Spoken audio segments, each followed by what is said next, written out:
Aku bukan menantu sampah, bab 670 ditukar. Dia belum selesai berbicara, tiba-tiba suaranya terputus.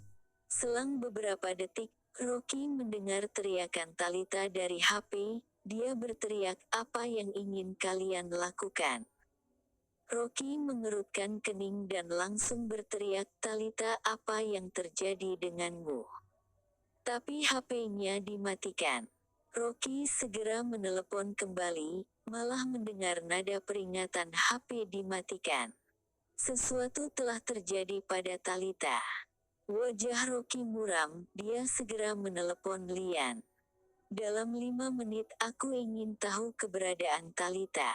Lian tidak berani berlambat-lambat, dia segera mengerahkan seluruh sistem CCTV di Gopo. Tidak sampai 5 menit sudah menemukan lokasi Talita dan mengirimnya ke Rocky.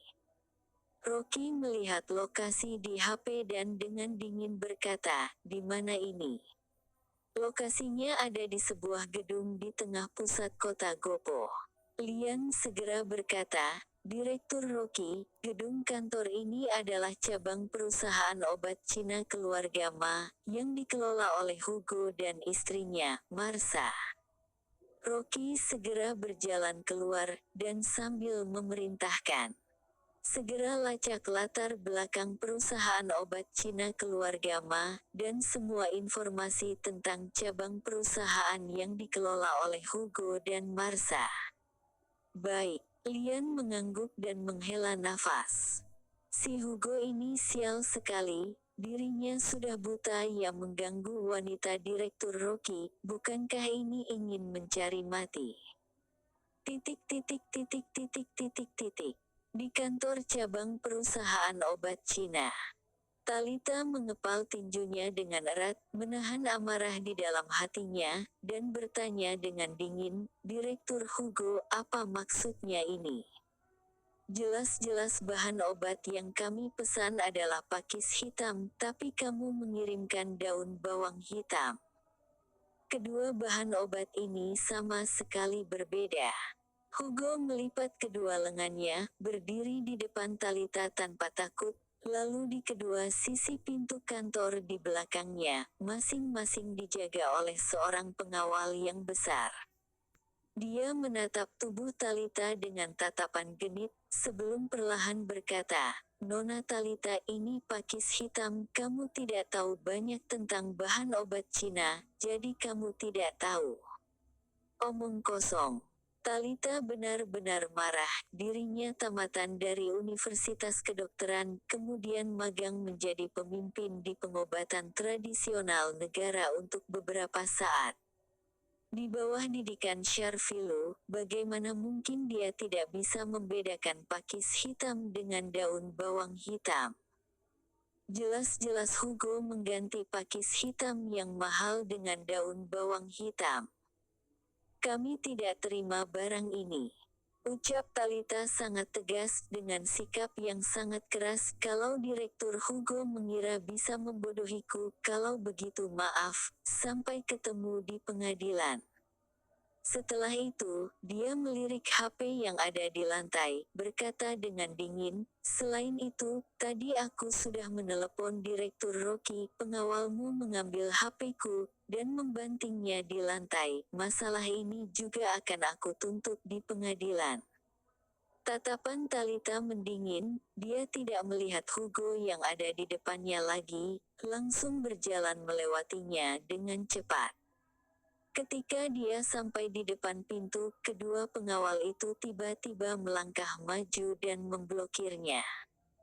Ekspresi wajah Talita berubah, berkata dengan dingin, "Hugo, apa yang ingin kamu lakukan?"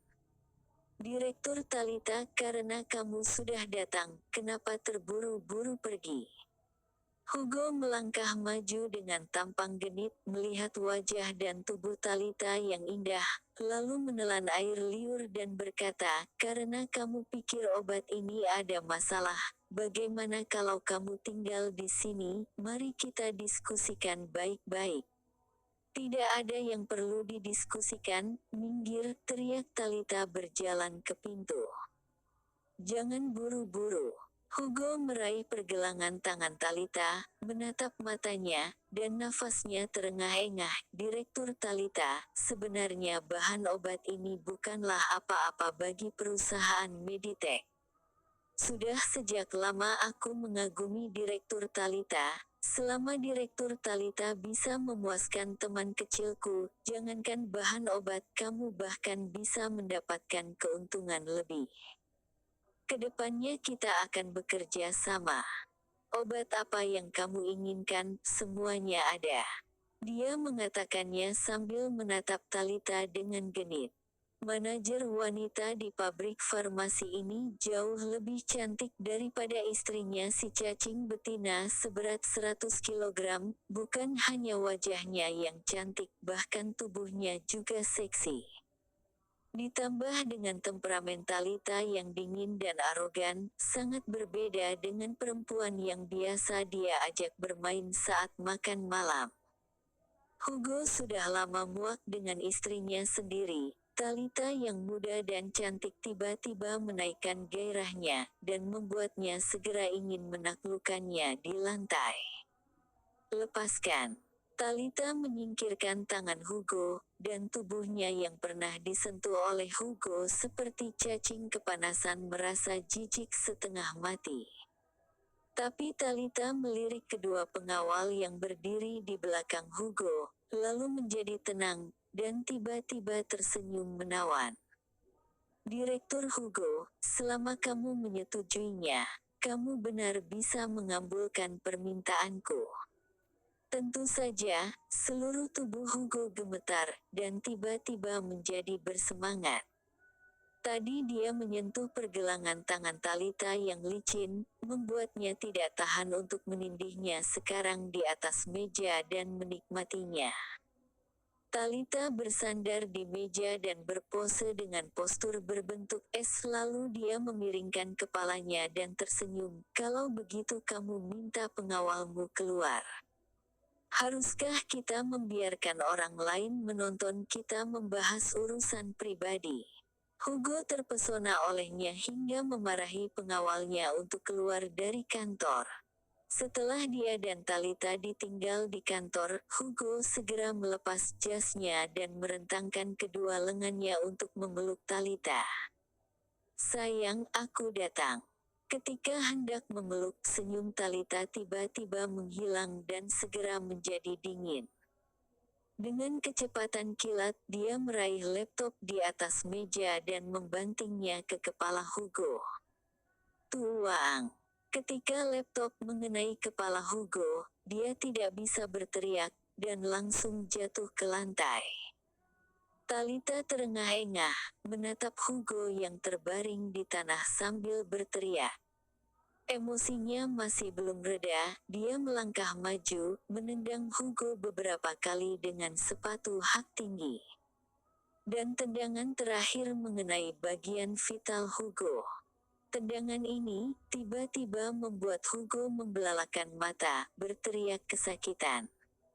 Talita mengambil kesempatan ini untuk melarikan diri dari kantor, tapi setelah berjalan 2 langkah, Hugo memegangi kepalanya dan mengejarnya, lalu berteriak dengan keras, "Jalang, tangkap dia!" Talita langsung terkejut, dia menyesali dirinya tidak memukulnya sekuat tenaga membuat si mata keranjang ini pingsan.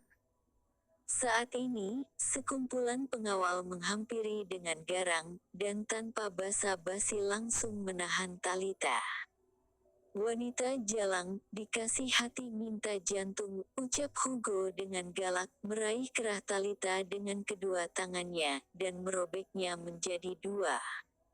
Talita meronta mati-matian, dan putus asa. Dia tidak takut dipukul, dia takut Hugo bernafsu dan ingin merenggut keperawanannya. Tepat saat ini, ada jeritan seperti babi dari koridor. "Hugo, apa yang kamu lakukan di belakangku?" Suara ini membuat Hugo takut gemetaran, dan segera menarik tangannya. Pengawal di sebelahnya buru-buru memanggil Direktur Marsha. Marsha menghampiri dengan galak, lalu menamparkan wajah Hugo 2 kali, piak-piak, lalu berteriak, "Siapa yang menyuruhmu membiarkan wanita ini kemari?" Dia datang untuk membicarakan bahan obat. Hugo dipukuli sampai pipinya merah bengkak, dia tidak berani melawan sama sekali, hanya mencoba membersihkan diri dengan Talita. "Hehe, kamu pikir aku tidak tahu sikapmu yang tidak bisa diubah?" Marsha mengutuk beberapa patah kata, lalu berbalik menatap Talita dengan galak. "Direktur Talita, aku memberimu kesempatan untuk membahas bisnis, tapi kamu malah menggoda suamiku."